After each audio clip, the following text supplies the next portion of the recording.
Hello बच्चों, आपका CUET का एग्ज़ाम 8 मई से होने वाला है और एग्ज़ाम डेट अब आपका ज़्यादा बचा नहीं है, समय अब आपके पास ज़्यादा नहीं बचा है, बहुत नज़दीक है आपका एग्ज़ाम। तो आज हम बात करेंगे कि अंतिम समय में आप जाकर के कौन-सी ऐसी गलतियाँ कर देते हैं, जिससे आप एग्ज़ाम से डिमोटिवेट हो जाते हैं। या आपने इन 3-4 महीनों में बहुत अच्छे से पढ़ाई की होगी, बहुत लग कर के पढ़ाई की होगी, तो भी आप एग्ज़ाम में उतना अच्छा नंबर नहीं ले आ पाते जितनी अच्छी आपने पढ़ाई की थी। आपकी जो पॉज़िटिव थिंकिंग है वो चली जाती है।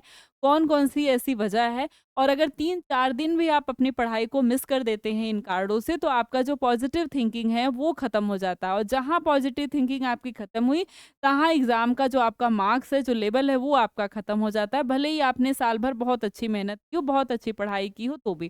तो लास्ट में जाकर के अंतिम समय में हमको ये गलतियाँ नहीं करनी।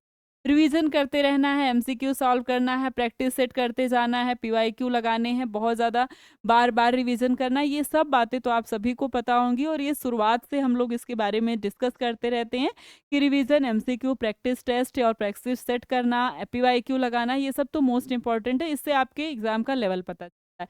लेकिन कौन-कौन सी गलतियाँ आपको नहीं करनी है, तो पहला ध्यान आपको रखना है अपने हेल्थ पे। अब गर्मी का समय चल रहा है, बहुत बच्चे क्या होता है धूप में बाहर घूमते-फिरते हैं, 2-4 घंटे, 1 घंटे के लिए भी बाहर निकल गए, धूप लग गई और उसके बाद तबीयत खराब हो गई। 3-4 दिन अगर आपकी तबीयत खराब रह जाती है, आपका पढ़ाई खत्म हो जाता है। फिर आप यही सोचते रहते हैं कि मैंने तो 3 दिन पढ़ाई ही नहीं की, मेरा तो सिलेबस ही कंप्लीट नहीं होगा, एग्ज़ाम में क्या होगा? और वो जो डर है आपका, जो फ़ियर है, वो घर कर जाता है और इस वजह से आप एग्ज़ाम में उतना अच्छा नंबर नहीं ले आ पाते हैं।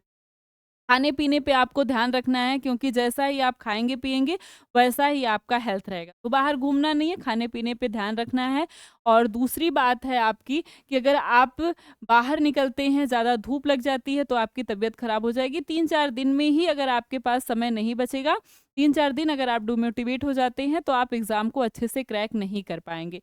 और बात करें ओवरथिंकिंग की, तो आप बार-बार जितना बच्चे प्रैक्टिस सेट करते हैं, पीवाईक्यू लगाते हैं बार-बार, तो ओवरथिंकिंग ज़्यादा करते हैं कि मेरा इतना एग्ज़ाम में नंबर आ रहा है, मेरा इस प्रैक्टिस सेट में इतना नंबर आया, मैं इतना गेन कर रहा हूँ, तो आगे मेरा क्या होगा?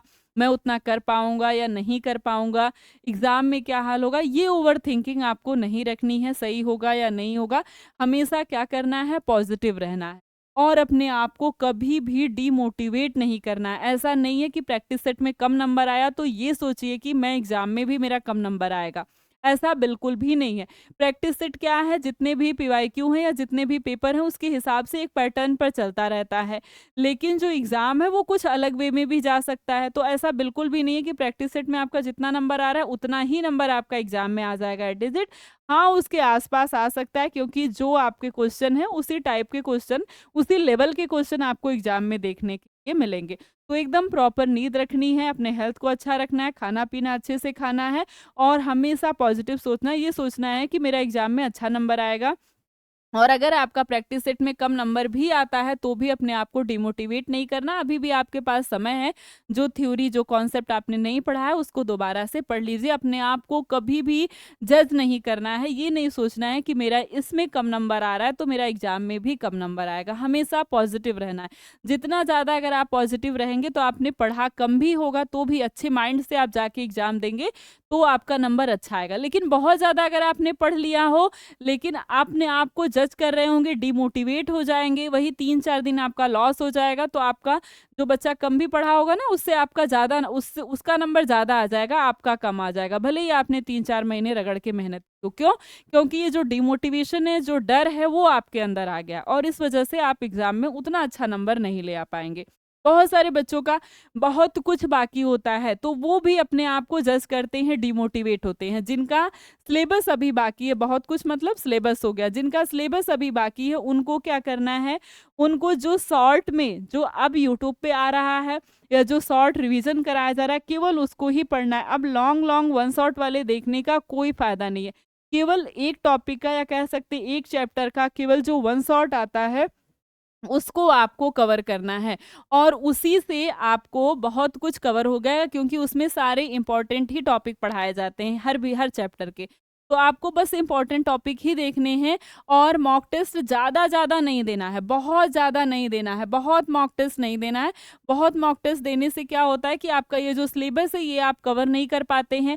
एक बार अच्छे से सिलेबस कवर कर लेना है, उसके बाद आपको मॉक टेस्ट क्या होता है, मॉक टेस्ट आइडिया के लिए आपको होता है। 5 मॉक टेस्ट अगर आपने एक सब्जेक्ट का दे लिया, 7 मॉक टेस्ट दे लिया, 7-8 मॉक टेस्ट तो भी बहुत है। वो एक आइडिया लगता है कि आपने कितना पढ़ा है। बाकी सब आपका बेस होता है आपके कंटेंट पे। तो अगर अभी भी कुछ आपका बाकी है, तो जाइए और अच्छे से पढ़िए और एकदम शॉर्ट रिवीजन वाला पढ़िए। अगर अब आप नोट्स खोल के पढ़ेंगे, अब आप बड़े-बड़े लेक्चर खोल के पढ़ेंगे तो आप कुछ भी नहीं कर पाएँगे। अब आपको बिल्कुल शॉर्ट रिवीजन करना है और नया कंटेंट जो भी आपका है, उस नए कंटेंट को बिल्कुल अवॉइड करना है। कोई भी नया कंटेंट नहीं ले आना है। जो भी है, जो भी कंटेंट आपका छूटा है, उसको क्या करना है, शॉर्ट वीडियो के माध्यम से आपको उसका रिवीजन करना है।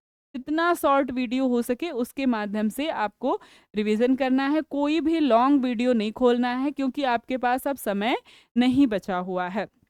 तो आपको इस बैच में भी आपको शॉर्ट वीडियो मिल जाएगा। अगर आप सीयूटी से हैं, लक्ष्य बैच आप लीजिए। यहाँ पर जितना भी आपके पास क्लास है, सबकी मतलब जो भी आपका सिलेबस है उसके हिसाब से लाइव क्लास चली हुई है और उसके हिसाब से आपको क्लास नोट जो भी है पीडीएफ दिया जाता है, उसका आप शॉर्ट रिवीजन कर सकते हैं। स्टडी मटेरियल पूरा प्रोवाइड किया जाता है, प्रैक्टिस सेट, मॉक टेस्ट आपको इसमें सब मिलेगा।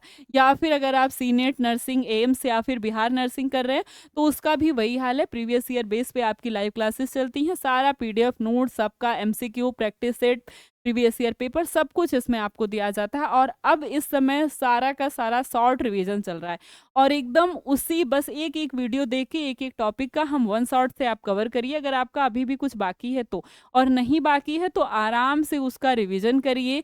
उसी वन शॉट के रिवीजन से, उसी वन शॉट की क्लास से बस रिवीजन करिए और बस एमसीक्यू लगाते रहिए साथ-साथ। और अपने आप को कभी भी डिमोटिवेट मत करिए, कभी भी अपने आप को जज मत करिए। आपका एग्ज़ाम में बहुत अच्छा नंबर आएगा। सबसे ज़्यादा आपकी थिंकिंग आपको इम्पोर्टेंस रखती है। अगर आप एग्ज़ाम हॉल में पॉजिटिव सोचते हैं, 2 दिन पहले से आप पॉजिटिव सोचते रहते हैं, हमेशा पॉजिटिव सोचते हैं, तो एग्ज़ाम हॉल में भी आप पॉजिटिव सोचेंगे और पॉजिटिव सोचेंगे तो आपका नहीं आता हुआ क्वेश्चन भी सही हो जाएगा। और नेगेटिव सोचे हैं तो नहीं आता हुआ क्वेश्चन भी, आता हुआ क्वेश्चन भी आप गलत कर जाते हैं, डिमोटिवेट हो जाते हैं। इसलिए हमेशा पॉजिटिव सोचना है और हमेशा पॉजिटिव सोचेंगे तो नंबर भी आपका पॉजिटिव ही आएगा और पूरी उम्मीद है कि आपका अच्छी जगह